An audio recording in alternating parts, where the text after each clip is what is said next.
संस्कृताय। आज हम लोग फिर से प्रश्नोत्तरी पर चर्चा करेंगे। आइए आज ये देखिए, जो ये प्रश्न है ये सब आए हुए यूपी टेट में आए हुए प्रश्न हैं। कैसे प्रश्न पूछे जाते हैं ये भी जानिए। अभी तक आप लोगों ने प्रैक्टिस वाला देखा है, लेकिन जो प्रश्न पूछे गए हैं उसको देखिए। पहला प्रश्न है, स्पर्श व्यंजनों के वर्ग हैं। स्पर्श व्यंजनों के वर्ग हैं 2, 5, 4, 3। क्या हो जाएगा? 2, 5, 4, 3 में से कौन सा उत्तर सही होगा? तो स्पर्श व्यंजनों के वर्ग हैं कितने? 5। विकल्प भी सही हो जाएगा।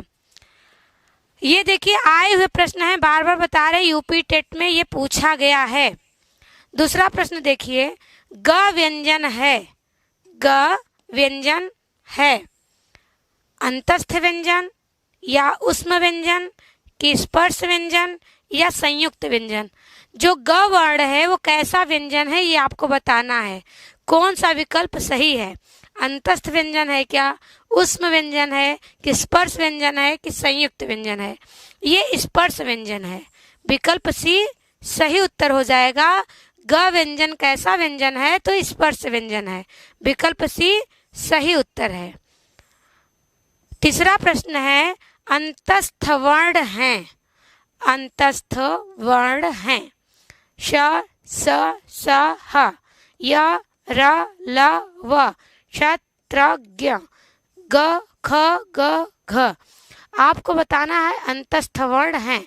तो कौन सा विकल्प ऐसा है जिसमें अंतस्थ वर्णों की गणना की गई है? विकल्प बी य, र, ल, व।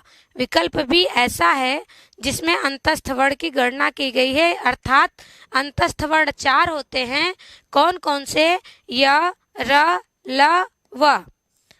अगला प्रश्न देखिए, उष्म व्यंजन हैं। ये सब पूछे हुए प्रश्न है, इसलिए ध्यान रखिएगा कैसे प्रश्न पूछे जाते हैं। तो याद रखिएगा उष्म व्यंजन हैं य, व, र, ल, च, छ, ज, झ, ञ, प, फ, ब, भ, श, श, स, ह। तो कौन सा उष्म व्यंजन है आपको विकल्प बताना है। विकल्प डी हमारा सही उत्तर हो जाएगा। क्या? श, श, स, ह। ये उष्म व्यंजन है। विकल्प डी सही उत्तर है।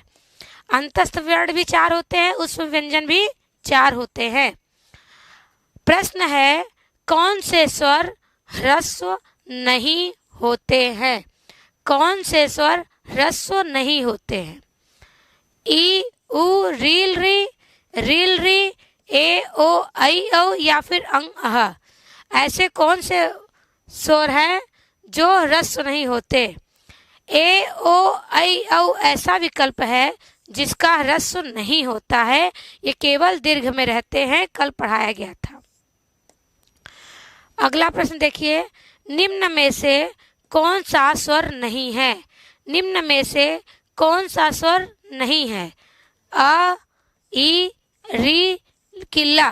री मत पढ़िएगा, ये ल है। अ स्वर है, ई भी स्वर है, री भी स्वर है, ल एक ऐसा है जो व्यंजन है, इसलिए विकल्प डी सही उत्तर हो जाएगा। अब आया छ मिलकर बनता है। जो छ से छतरी आप लोग पढ़ते हैं वो किससे मिलकर बनता है? बताइए। क और मूर्धन्य श से, क और छ छाता से, च और छ छाता से, च और श तालव्य से। तो किससे मिलकर बनता है? तो विकल्प ए सही हो जाएगा। क और मूर्धन्य शकार से मिलकर छ से छतरी बनता है। विकल्प ए सही उत्तर है। अगला प्रश्न, अंतस्थ वर्ण हैं। अंतस्थ वर्ण हैं अभी बताया गया, इसका मतलब ये 2 बार पूछा गया था कि अंतस्थ वर्ण हैं उष्म श, स, स, ह, अण, अ, ई, उ, यण, य, व, र, ल, विसर्ग तथा अनुनासिक व्यंजन। तो अंतस्थ वर्ण पूछा गया है तो य, व, र, ल है, और य, व, र, ल यण प्रत्याहार के अंतर्गत आते हैं, इसलिए विकल्प सी सही उत्तर है। अगला प्रश्न है, निम्न में से कौन संयुक्त व्यंजन है? निम्न में से कौन संयुक्त व्यंजन है? ख, ज्ञ, झ, भ। तो देखिए ज्ञ जो है ये क्या है? संयुक्त व्यंजन है। जैसे छ से छतरी, ज्ञ से ज्ञ, ज्ञ से ज्ञानी और त्र से त्रिशूल, ये सब क्या है? संयुक्त व्यंजन है। अगला प्रश्न है, कौन स्वर ह्रस्व नहीं होता? ये फिर से पूछ लिया गया है, यूपी टेट का सवाल है, पूछे गए प्रश्न है, इसलिए दोबारा आ सकता है। कौन स्वर ह्रस्व नहीं होता है? री, री, उ, ओ। अभी बताया गया ए, ओ, ऐ, ओ का ह्रस्व नहीं होता है, विकल्प डी सही उत्तर हो जाएगा। ओ का ह्रस्व नहीं होता है। संस्कृत में अयोगवाह वर्णों की संख्या है। संस्कृत में अयोगवाह वर्णों की संख्या है 6, 5, 3, 4। अयोगवाह संस्कृत में 4 माने जाते हैं, 4 माने जाते हैं। विकल्प डी सही उत्तर है।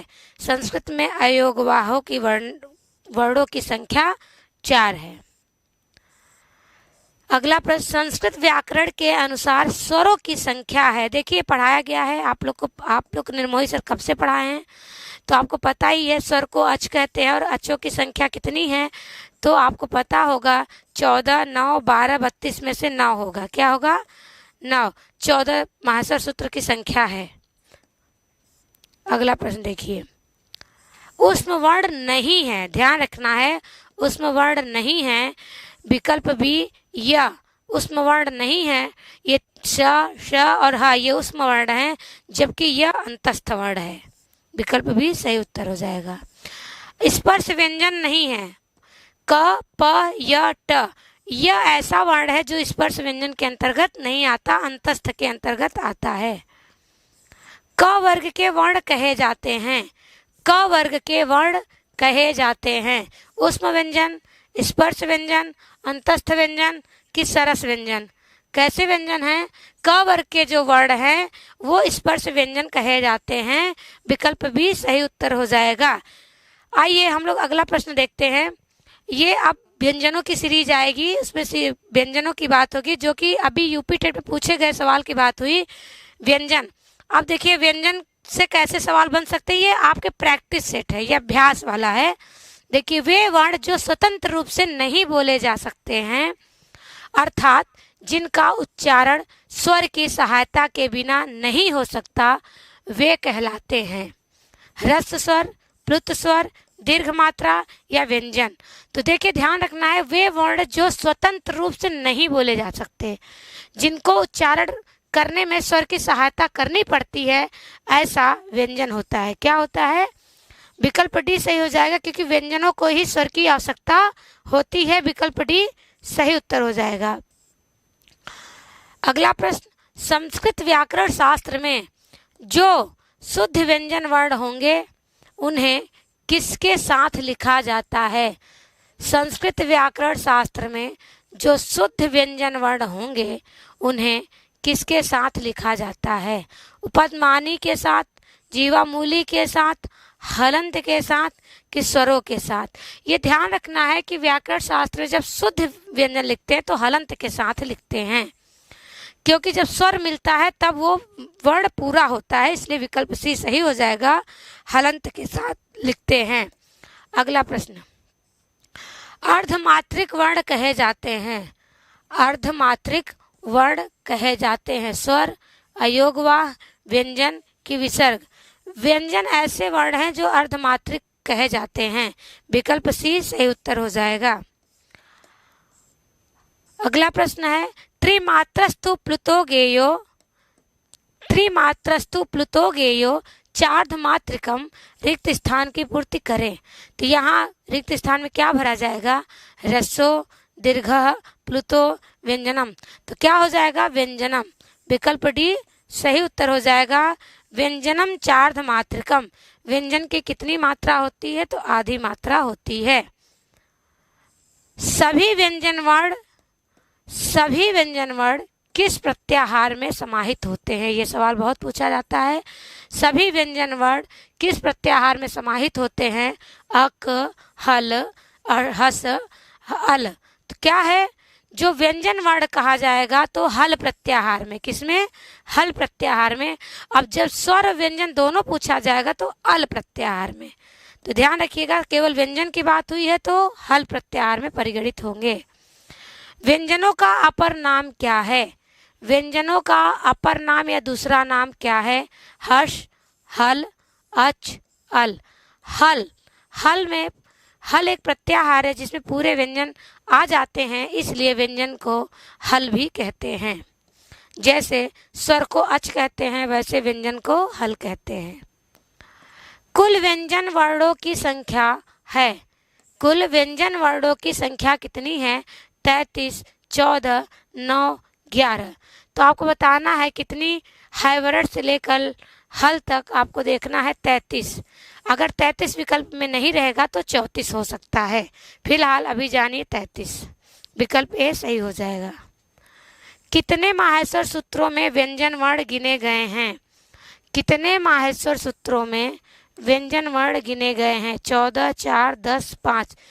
10 सूत्र, 4 सूत्रों में, पहले 4 सूत्रों में स्वर बताए गए हैं और उसके बाद हाइवरड से लेके हल तक जो सूत्र बचते हैं उसमें व्यंजन बताए गए हैं। विकल्प सी सही हो जाएगा। हाइवरड से लेकर हल तक के सूत्रों में गिने गए हैं। हाइवरड सूत्र से लेकर हल तक के जो सूत्र हैं उसमें क्या गिने गए हैं? व्यंजन, स्वर, अयोगवाह, सभी वर्ण नहीं, व्यंजन, केवल व्यंजन। विकल्प ए सही हो जाएगा। हाइवरड से लेकर हल तक के सूत्रों में व्यंजन वर्ण गिने गए हैं। विकल्प ए सही हो जाएगा। अगला प्रश्न, व्यंजन वर्णों का प्रमुख रूप से विभाजन कितने प्रकार से हुआ है? जो व्यंजन वर्ण हैं उनका प्रमुख रूप से जो विभाजन हुआ है वो कितने प्रकार से हुआ है? 5, 2, 3 कि 6? देखिए प्रमुख रूप से पूछा है, कितने रूप से? प्रमुख रूप से पूछेगा तो 3 बताना है और ऐसे 4 भी होता है।